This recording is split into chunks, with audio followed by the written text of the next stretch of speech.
It started first with Pam. We think she got COVID first. She had headaches for about 3 days, real severe headaches. And then I started to feel like I had a cold. Pretty soon my cold and her headaches turned into like serious flu symptoms.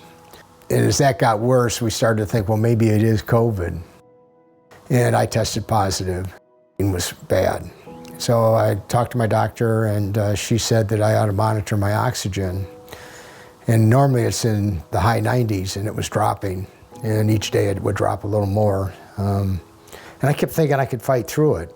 And I figured the infusion was going to work, because it had started to work on Pam. She was feeling dramatically better.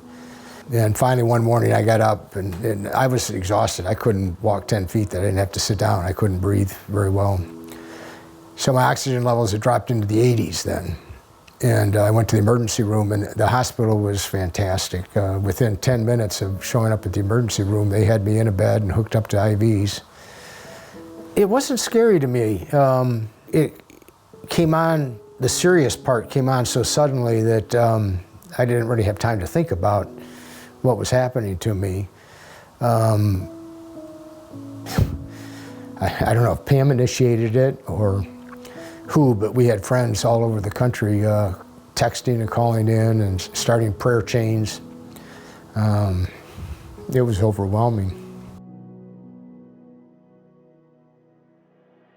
Well, when I look back, the people he put in my life that were part of this process, I see God in that. And I've got a brand new doctor. I haven't even met her in person yet, and she showed great care for me, and I still haven't seen her. The prayer groups that my wife and my daughter and my sister and I were all involved in Bible study groups and prayer groups. The Church of the Red Door community is amazing. We haven't met for almost a year now, and yet they mobilize like we've been meeting every week with the food and the phone calls and prayers. It's a great church.